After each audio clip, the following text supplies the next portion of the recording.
Hello students, how are you? All well? Okay, let's start chapter number 13 nuclei. उसे हम लोग nucleus भी बोलते हैं.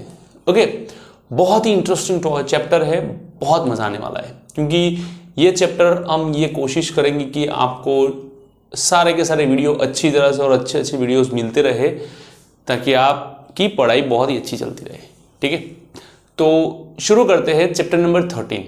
वो शुरू करने से पहले कुछ बेसिक नॉलेज ले लेते हैं कि भाई चैप्टर नंबर 13 न्यूक्लियस या तो न्यूक्लाई किसका होता है. तो किसी भी एलिमेंट के अंदर उसके में दो पार्ट होते हैं, वन इज एटम और एटम के अंदर न्यूक्लियस. तो यहां पे हम बात करेंगे कि भाई कोई भी एलिमेंट हुआ, any element, it can be described as ZA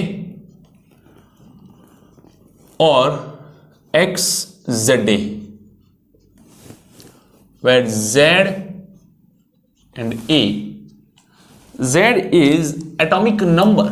Z is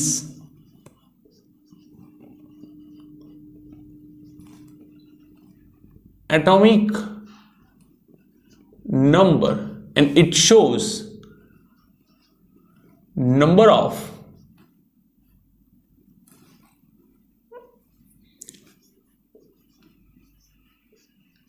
electrons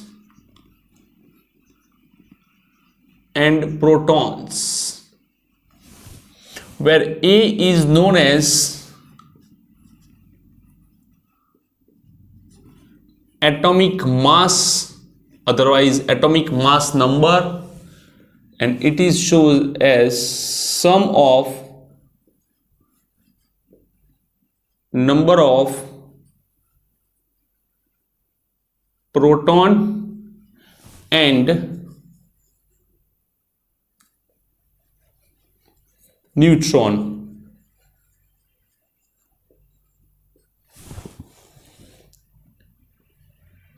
A is equals to Z is a number of proton and number of neutron.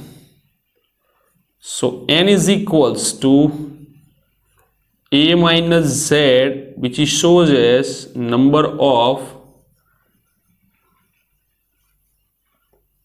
neutron, and sometimes it is known as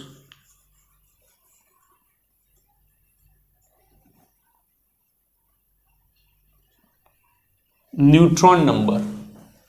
neutron number भी इसे कहते हैं. ठीक है, कोई भी nucleus ले लो बड़ा सा, ठीक है, उसके अंदर ये ऑर्बिट्स, उसके अंदर एक छोटा सा न्यूक्लियस होगा किसी भी एलिमेंट के अंदर, और इसके अंदर प्रोटॉन और न्यूट्रॉन होंगे. हमें पता है कि प्रोटॉन का मास कितना होता है. तो प्रोटॉन का जो मास है वो इलेक्ट्रॉन के मास से 1836 टाइम्स ज्यादा होता है. Means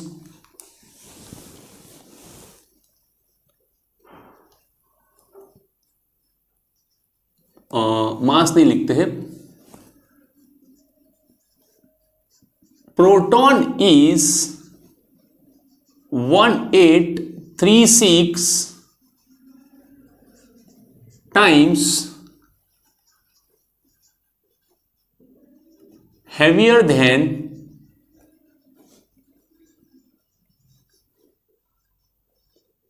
neutron. 1836 times heavier than, oh sorry, not neutron, it's for electron, my mistake, sorry for that, electron. And as a result 99.9% mass only in nucleus. किसी भी एलिमेंट का 99.9% मास जो होगा वो न्यूक्लियस के अंदर होगा. Okay,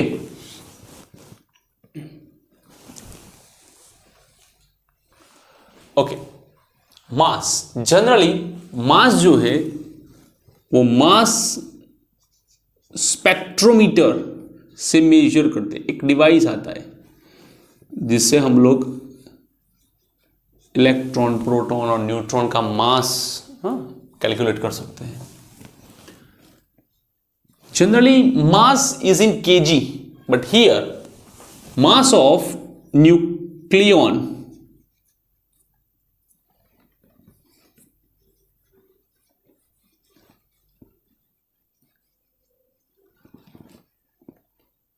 is in atomic mass unit, जिसे AMU या तो U भी बोलते हैं, जिसे AMU या तो U भी बोलते हैं कि भाई एटॉमिक मास यूनिट AMU या तो U। पहले जब मैं पढ़ता था तो AMU आता था, अभी आप पढ़ रहे हो तो U आ रहा है। पता नहीं आपके बच्चे पढ़ेंगे तो क्या आएगा। Just kidding. Okay, definition of AMU, 1 AMU is what? तो लिख सकते हैं कि भाई 1/12 mass of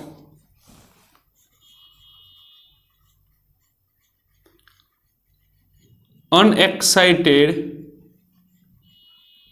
nucleus of carbon C612। Okay, तो कार्बन के न्यूक्लियस के अंदर कितने नंबर है? 12, और उसका 12th part is equals to 1। तो ये कहा जाएगा कि 1U is equals to 1.66 10⁻⁻27 kg mass of 1 proton या तो 1 न्यूट्रॉन, ऑलमोस्ट सेम होता है। ठीक है, तो AMU से ऐसे में मिलता है। ओके, अब बात करते हैं किसी एलिमेंट की। तो कोई भी एलिमेंट मास ऑफ न्यूक्लियस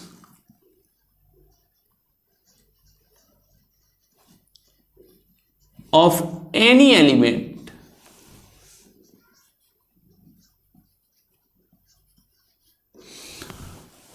किसी भी एलिमेंट का अगर न्यूक्लियस ले लो तो उस न्यूक्लियस के अंदर का जो टोटल मास होगा वो उसके 2 आइसोटॉप्स का सम होगा।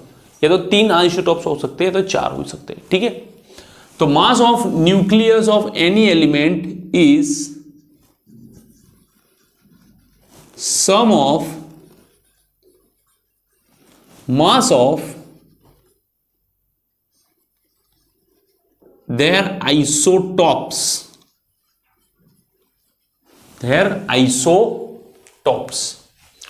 चलो मैं समझाता हूं एक्चुअली क्या होता है। जैसे कि बात करें ऑक्सीजन की, ये रहा ऑक्सीजन।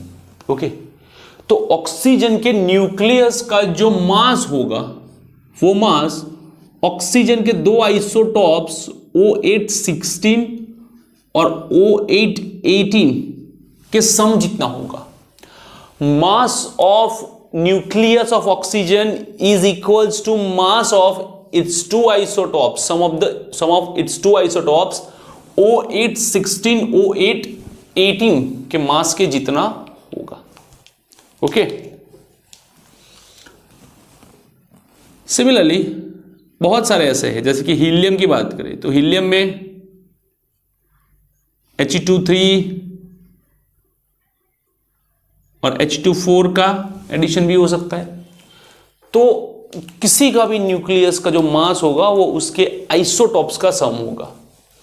तो पहले तो ये होगा सर ये आइसोटॉप्स क्या है, तो वो समझाता हूं, उसके पहले ये लिख लो।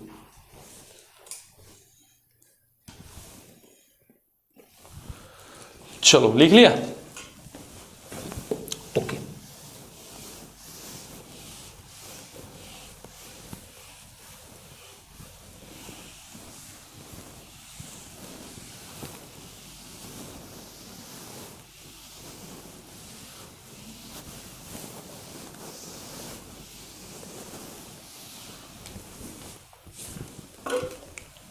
ओके, सबसे पहले लिखते हैं isotopes.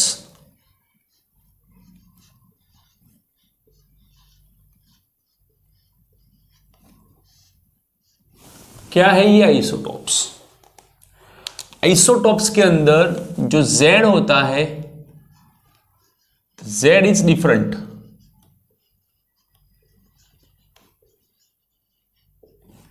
Number of atomic mass same, number of neutrons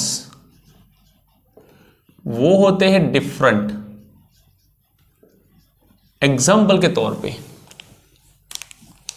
hydrogen के 3, हाइड्रोजन H11, ड्यूटेरियम H12 और ट्रिटियम H13। सिमिलरली कार्बन के 3, C612, C613 और C614। तो हर बार 3 हो ऐसा जरूरी नहीं है, हमारे एग्जाम्पल में 3 है। हमने एक आइसोटॉप्स ऑक्सीजन का भी लिया था जिसमें हमने 2 दिखाए थे। आइसोटॉप्स के बाद आता है आइसोबार। आइसोबार के अंदर Z इज डिफरेंट,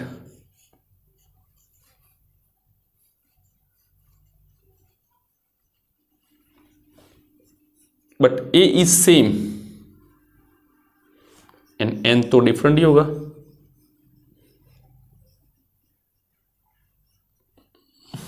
एग्जाम्पल दिख रहा है यहां पे और ऑलरेडी हमने लिया भी है कि भाई H13 और He23, सॉरी वापस का वही लिख दिया हमने।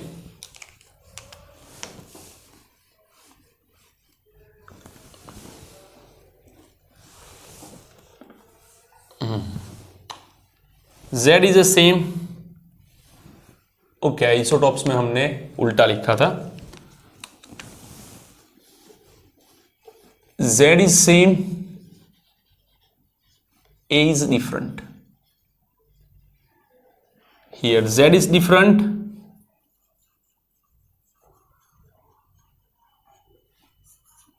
A is same. Sequence follow करते जाओ।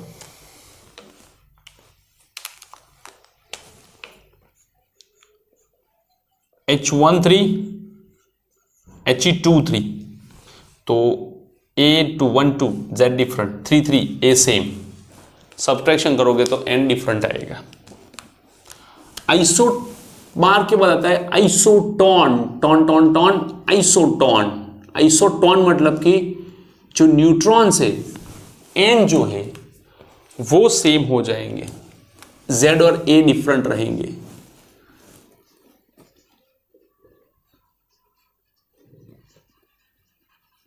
Z डिफरेंट,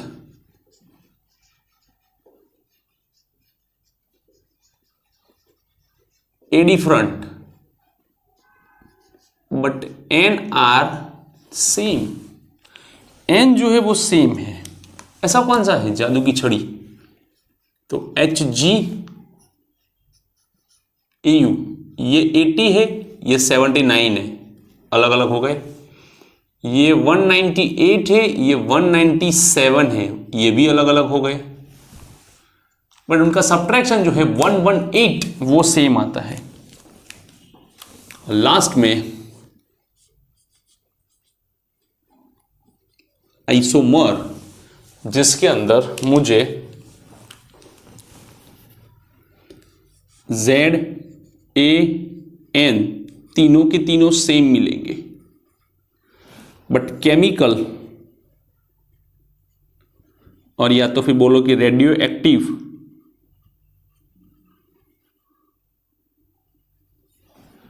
प्रॉपर्टीज जो है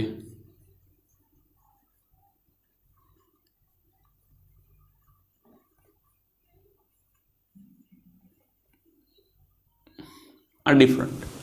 इसका मतलब क्या हुआ? सपोज अगर मान लो कि कोई एलिमेंट रूम टेम्परेचर पे रेडियो एक्टिव प्रॉपर्टी है, तो केमिकल प्रॉपर्टी में कुछ आपको पता है कि भाई केमिकल प्रॉपर्टीज क्या होती है, रेडियो एक्टिव प्रॉपर्टी क्या होती है। लेकिन अगर उसी बॉडी को अगर हम गर्म करें, ठीक है, और उसकी जो केमिकल रिएक्शन है, केमिकल प्रॉपर्टीज है, अगर वो चेंज हो जाती है, रेडियो एक्टिविटी अगर चेंज हो जाती है, दैट मीन्स वो जो एलिमेंट है वो अलग अलग टेम्परेचर पे अलग अलग बिहेव कर देगा। सेम थिंग प्रेशर पे, अगर यहाँ पे रूम में रखा है उसकी प्रॉपर्टी अलग है, उसके ऊपर प्रेशर डालोगे और प्रॉपर्टी चेंज हो जाएगी। तो ऐसे उसकी प्रॉपर्टी फिक्स नहीं रहती है, वेरिएंटली चेंज होती रहती है, दैट इज कॉल्ड आइसोमर। और उसके अंदर नाम आएगा ब्रोमीन का। ब्रोमीन में ये आपको इजीली मिलेगा 3580। ब्रोमीन 3580 जो है वो आइसोमर की पेयर बनाता है कि भाई उसके ANZ इक्वल रहेंगे, लेकिन ब्रोमीन रूम टेम्परेचर पे अलग बिहेव करेगा। रूम टेम्परेचर का अगर टेम्परेचर चेंज कर दो तो अलग तरीके से वो बिहेव करेगा। ठीक है, तो ये हो गए कुछ आइसोटॉप्स, आइसोबार, आइसोटोन और आइसोमर। ओके, आगे जाते हैं कि रेडियस की बात करते हैं। बहुत ही इंपॉर्टेंट बात है ये रेडियस।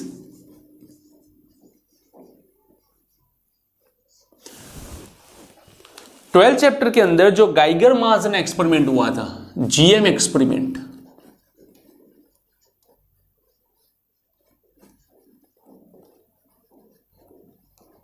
उस एक्सपेरिमेंट का जो रिजल्ट था,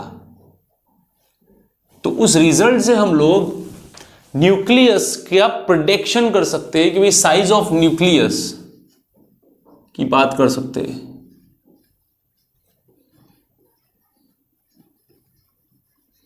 उसके बाद रुथरफोर्ड ने ऐसे बहुत सारे एग्जांपल्स किए, जैसे कि गाइगर मासडन ने अल्फा पार्टिकल लेके किए थे, लेकिन रुथरफोर्ड ने इलेक्ट्रॉन लेके भी बहुत सारे एक्सपेरिमेंट्स किए। और आफ्टर द एक्सपेरिमेंट उसने एक रिलेशन मिला कि R is equals to R0 a raised to 1/3, where R0 is a constant and its value is 1.2 FM, 1.2 10 raised to minus 15 meter,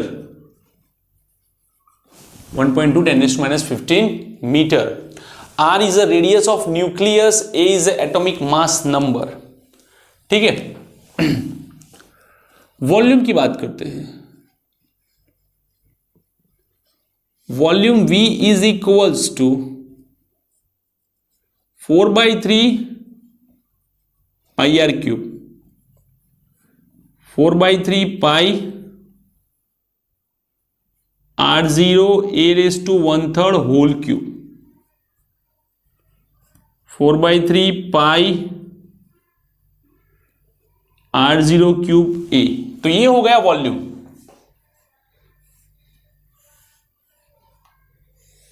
volume से बात करें तो जो एटम है उसकी radius,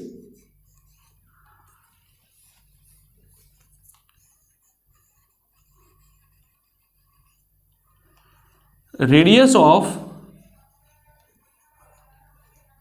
atom is 10 raised to 4 times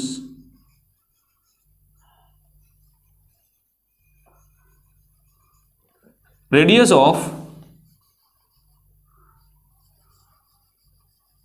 nucleus. Volume की बात करें तो 4/3 पाई R क्यूब, इसका क्यूब करो तो volume of atom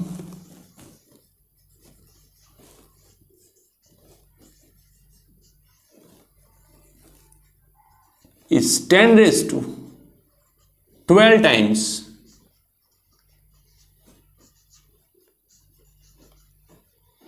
then nuclei, 10 raised to 12 times nuclei। Okay, अब बात करते हैं कि किसी भी न्यूक्लियस की density. Density is what? Mass F1, volume, mass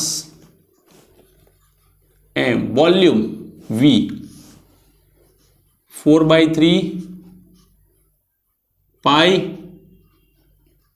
R0 cube A।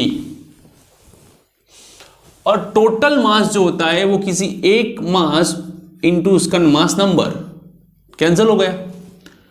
तो rho is equals to 3m divided by 4 pi r0 क्यूब। So density is independent from the atomic mass number.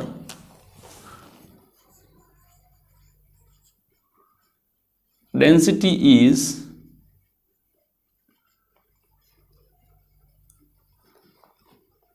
independent from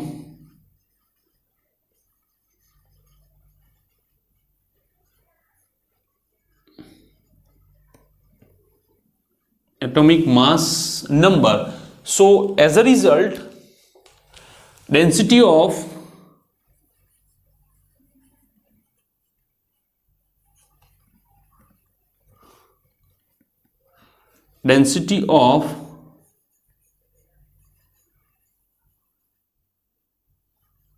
all elements are probably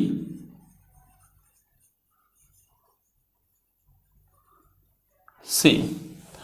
सभी elements के जो nucleus होंगे उसकी density probably same होगी, probably same. अगर value रख के बात की जाए तो डेंसिटी की वैल्यू होती है 2.3 10⁻17 kg पर मीटर क्यूब। पानी की डेंसिटी से कंपेयर करें तो रिलेटिव डेंसिटी होगी कि 2.3 10⁻17 डिवाइडेड बाई 10⁻4, वाटर की 10⁻3, 2.3 10⁻14 रो वाटर। तो density of nucleus is almost 10⁻14 times than water. Simple बात करें तो किसी भी एलिमेंट की अगर सॉलिड भी होगा तो उसकी डेंसिटी अराउंड 1000 के ऑर्डर में होती है, 10⁻3 10⁻4 के ऑर्डर में। यहाँ पे तो 10⁻14 है, मतलब जो न्यूक्लियस है वो बहुत ही ज़्यादा सॉलिड है, वेरी सॉलिड। ओके, तो ये रहा आपका आज का लेक्चर जिसके अंदर हमने इंट्रोडक्शन की बात की है, और ये इंट्रोडक्शन बहुत ही इंपॉर्टेंट है। इसमें बहुत सारे नंबर्स आते हैं, फॉर्मूलाज आते हैं, ठीक है, वो सब आपको याद रखने हैं, तब जाके आप अंदर compete कर पाओगे, वरना नहीं। I hope you like this video, and if you like this video then please like and give comment. Thank you for watching this video.